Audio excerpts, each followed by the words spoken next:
Et dans ce contexte, la volte-face d'Angela Merkel sur les migrants se confirme. La chancelière allemande a plaidé aujourd'hui auprès de son homologue algérien pour que les ressortissants algériens déboutés du droit d'asile en Allemagne puissent être renvoyés plus rapidement qu'aujourd'hui vers leur pays. Explication, Julia Galancia.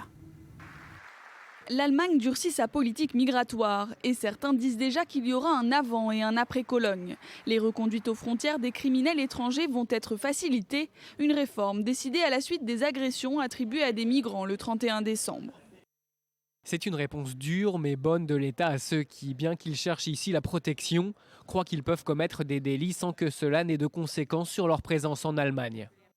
Les étrangers condamnés à une peine de prison, même avec sursis, pourront ainsi être obligés de quitter l'Allemagne. Jusqu'ici, 2 types de procédures existaient. La plus stricte prévoit que tout étranger condamné à au moins 3 ans de prison soit expulsé dans son pays d'origine si sa vie ou sa santé n'est pas menacée.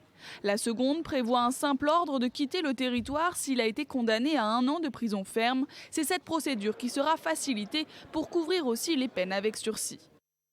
Les criminels doivent rendre des comptes de manière conséquente en Allemagne. Pour les criminels étrangers, l'expulsion est l'une de ces conséquences. Au total, plus de 500 plaintes ont été déposées pour des vols et surtout pour des agressions à caractère sexuel commises la nuit de la Saint-Sylvestre à Cologne. Les autorités les attribuent à des migrants originaires du Maghreb et du monde arabe.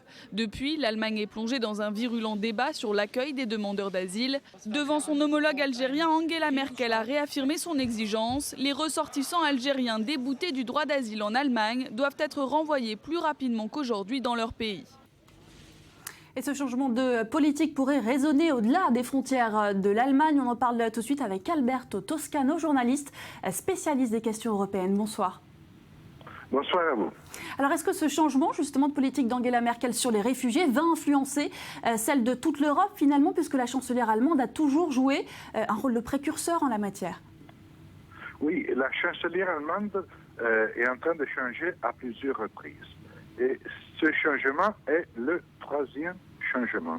Alors, il faut que la chancelière allemande décide quelle est la véritable ligne du gouvernement allemand. Parce que, dans un premier temps, la chancelière Angela Merkel a décidé d'ouvrir les frontières aux réfugiés et, en réalité, aux immigrés en général. Parce que l'industrie allemande a besoin de main-d'œuvre. Et parce qu'elle ne voulait pas passer pour la méchante sorcière de l'Europe qui dit non. Ensuite, il y a eu une telle vague d'immigration en Allemagne qu'elle a dû fermer ses frontières.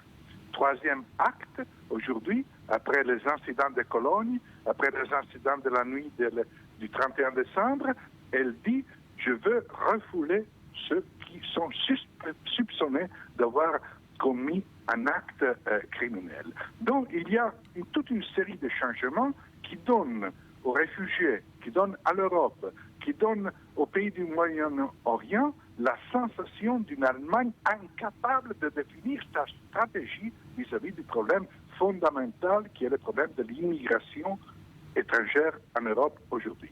Et sur le plan intérieur, cette inconstance d'Angela Merkel, elle peut lui coûter politiquement? Excusez-moi, je n'ai pas entendu. Cette inconstance que vous nous décrivez dans la politique migratoire d'Angela Merkel, c'est un risque, ça peut lui coûter politiquement sur le plan intérieur? Sans aucun doute, parce que Angela Merkel aujourd'hui est affaiblie vis-à-vis de son opinion publique. Son opinion publique voudrait une ligne dure. Il y a une extrême droite allemande qui essaie de faire de la démagogie sur ce sujet, du populisme.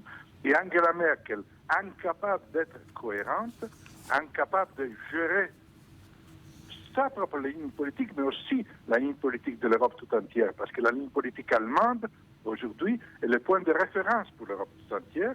Cette Angela Merkel est profondément affaiblie, à la fois en Europe et dans la politique intérieure allemande.